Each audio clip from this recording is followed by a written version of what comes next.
not just poverty, but some of them abject poverty. 90.3% of my respondents said that they feel so much anxiety around testing. I am enough, I have enough, I do enough. Hello, my name is Jay Vernekar and I'm the Sidekick's faculty staff editor, and you are listening to Lifestyle Lessons. Welcome back to my mini-series where I explore the topic of testing anxiety. If you haven't listened to my previous episode, it is called Uncovering the Causes of Test Anxiety. In that episode, I sat down with AP psychology teacher Ryan Owens.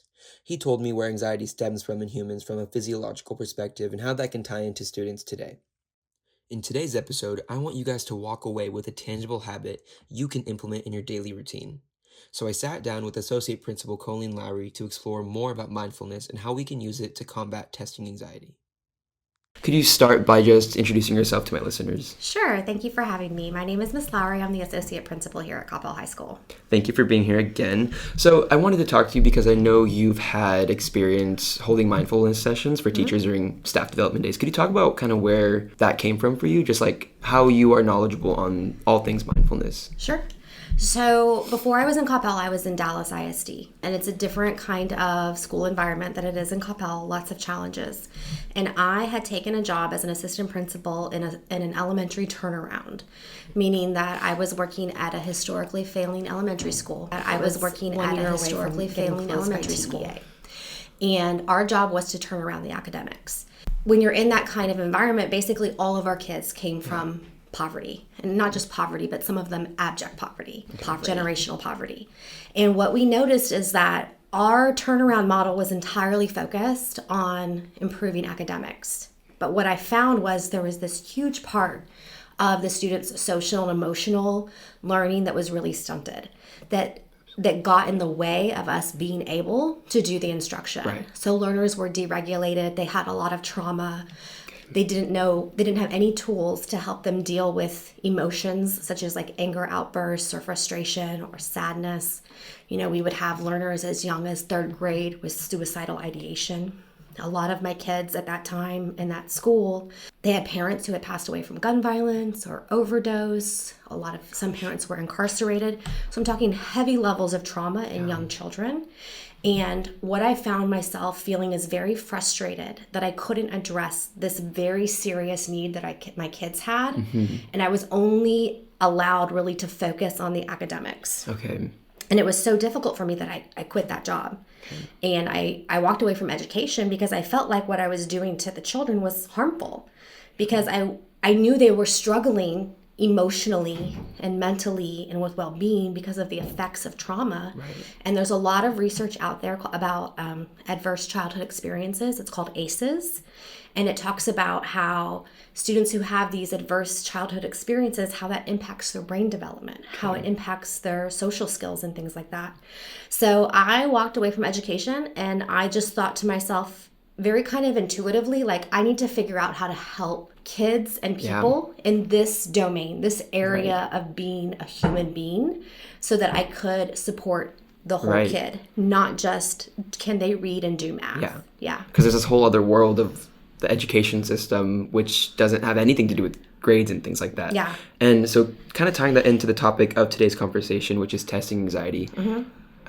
Is that a phenomenon, I kind of want to say, that you've seen at CHS at all, just like from your perspective? Well, sure. There's a lot of pressure on students to perform well academically at Coppell High School.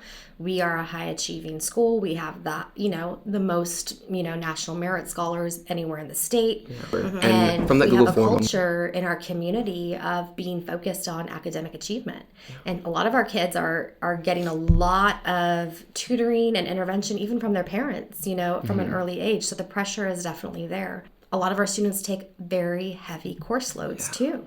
And so what does it mean when you're taking college level courses as a high school student along with all your extracurriculars and you have all these huge rigorous tests to prepare for? I don't know how you guys manage it. A lot of you already have a lot of skills, obviously, or you wouldn't be able to manage that kind of a course load and extracurricular and social life. And I think sometimes that pressure leads students to what I notice from my perspective. Things that happen are academic dishonesty. The pressure is like, I don't have enough time to study, so I'm going to take a shortcut just so I can get my grade, right? Or I also notice avoidance of the class. Sometimes students will not be sick on a test day, or purposely avoid an exam day to get more time to study.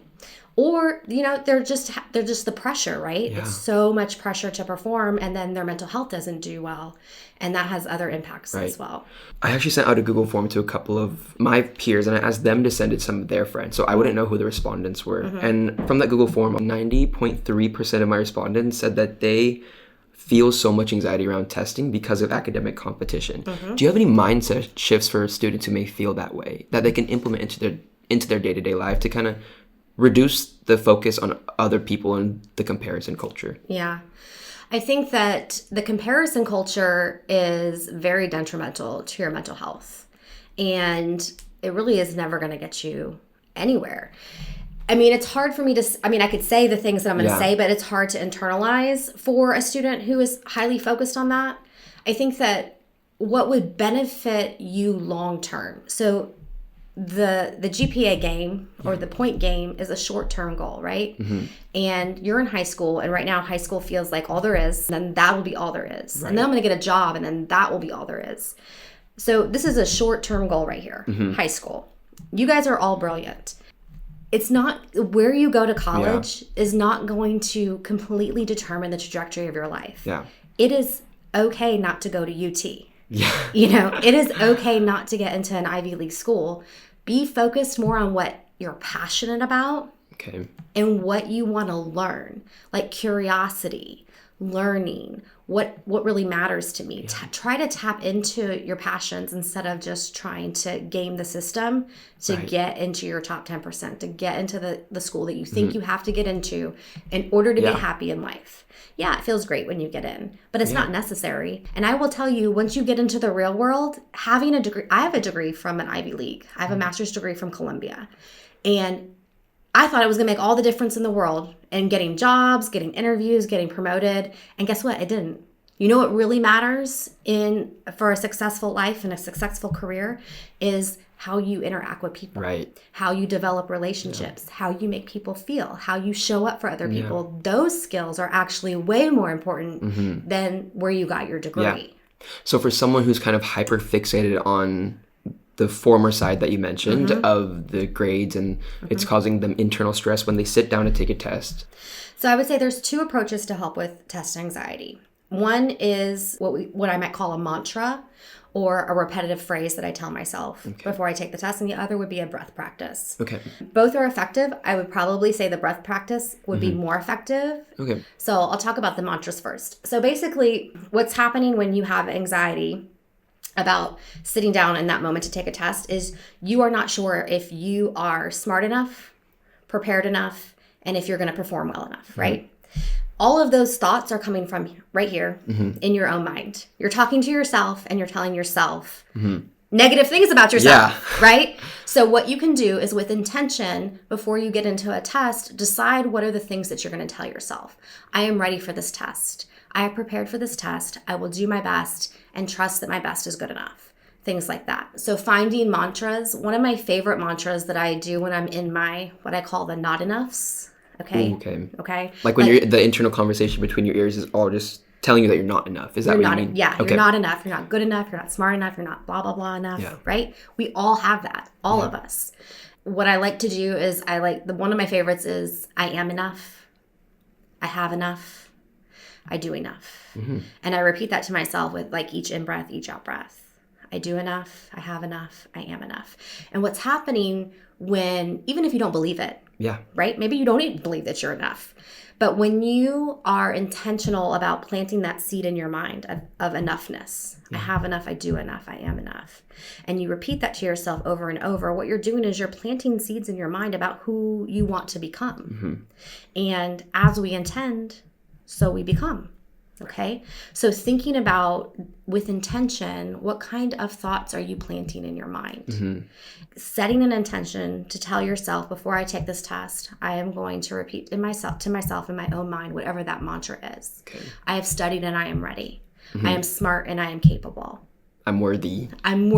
Of high performance. I have prepared myself and I'm ready. Like, find those mantras, write them down, and then just as the teacher is passing out the test, or she's getting you ready, or the bell has rung and you're settling in, remember them. You got to remember to tell yourself these positive affirmations.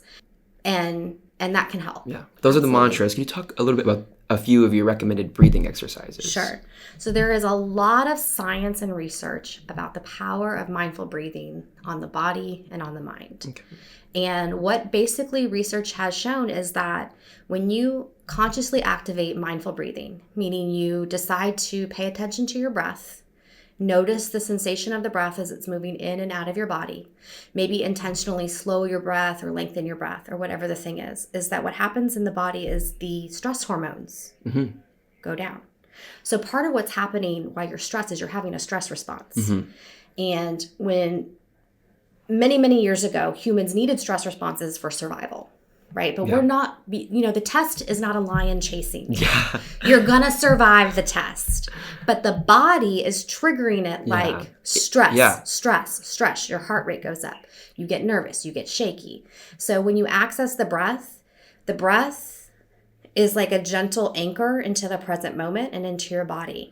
And when you're with the breath, your stress hormones are lowering. The parenthetical nervous system in your body is calming. And if you develop a practice where you're with the breath over time, what you will find is the structures in your brain change and the neural pathways in your brain change. They have found that people who do a 20-minute meditation practice for 20 minutes a day for 8 weeks, they have a smaller amygdala than those who don't. What is that? The stress part of your brain? The part of your brain that is pumping out the cortisol and the stress hormone in your brain. Wow. And if I get any of my science wrong, go talk to some of the science teachers, because I was not a science teacher, but it's the part of your brain that is pumping out the stress hormone into your body. And they basically would put people into studies and give them a 20-minute breath awareness practice and then put them into a brain scan. And they would compare it to a control group. And what they found is like different parts of the brain structure would change. The amygdala would get smaller than somebody who didn't have a practice. So not only is it helpful for your well-being and helping you manage your stress on a day-to-day basis, it's actually changing the structure of your brain in a lot of different ways. There's a lot of very interesting neuroscience research about the impacts of mindfulness on the brain and on well-being. Now, I say that to say, one of the keys and the tricks to this actually working for you, if you're listening to this and it's resonating and you're thinking to yourself, I want to start doing that, is you can't only access your breath when you're stressed. Yeah. Okay? You have to do it in non-stress times so that you are teaching yourself how to be with the breath. You're teaching yourself how to notice my breath, how to notice what it feels like to be with my breath, how to notice how active my mind is when I'm trying to pay attention to the breath. My goodness, my mind is always going. Yeah. I sit down to pay attention to my breath for 5 minutes, and in the 5 minutes, 1,000 times I've lost. Right.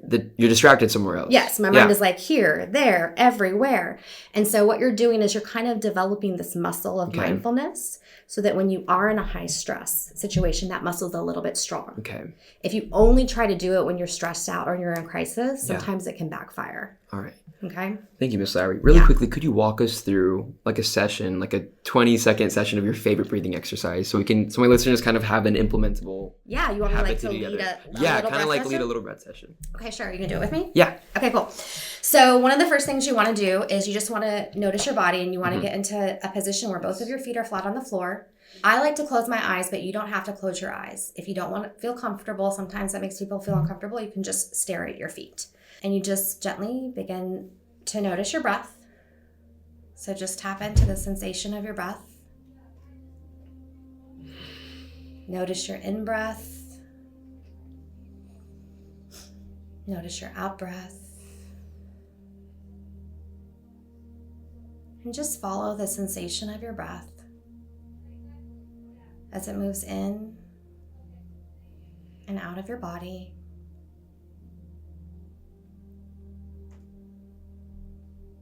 Breathing in, you are aware that you're breathing in. And breathing out, you are aware that you're breathing out.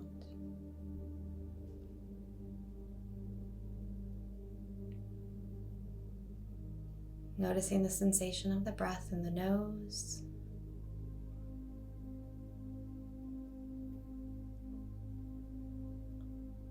Noticing the way the breath gently moves the body, the rise and fall in your chest and belly.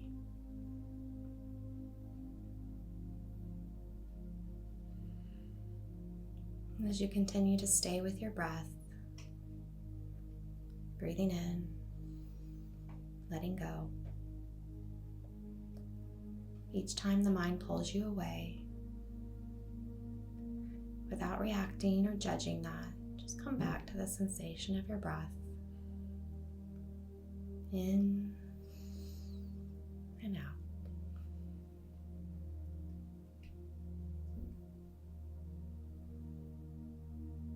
Let's take one more big, deep breath in. And there you go. Thank you, Miss Lowry. Okay, so listeners, that was like around I think less than 2 minutes. So I think something like that in the morning or in the night, just repeating and just focusing on your mind, only focusing on your breath can be so beneficial in later high stress situations. So thank you, Miss Lowry. There's lots of apps out there too that have very short, like 30-second, 60-second stuff that you can do that'll just count breaths with you. So there's resources out there if you're interested. Thank you, Miss Lowry. Yeah. In this quick conversation, was there anything I didn't ask you that you'd like my listeners to know? I would just like everybody who's listening to know that they're wonderful and they're amazing, and that every challenge that you are facing, no matter how hard it feels, is just an opportunity to grow. Right. And you have to take care of yourself, because if you don't take care of yourself, you will crash and burn. And you are the most valuable person in your life. Right. You need to take care of this body and this mind. So if this is something that you're curious about or feels like something you might want to do, just play with it, practice with it a little bit, see what works for you, and talk to your friends about it. Like, let people know what you're doing. Hey, I'm doing this thing and it's really helped me. And build some community around taking care of yourselves, despite all the pressure that you guys have on your plate. Thank you, Miss Lowry. This has been a great conversation. I hope you have a great rest of your day. Thank you. That conversation was just truly incredible and really insightful for how we can maneuver around testing anxiety. Personally, I really liked that breathing exercise at the end that Miss Lowry walked us through, and I really think that finding that little bit of time for ourselves throughout our day to focus on mindfulness like it is a muscle can really have an impact on us during high stress situations.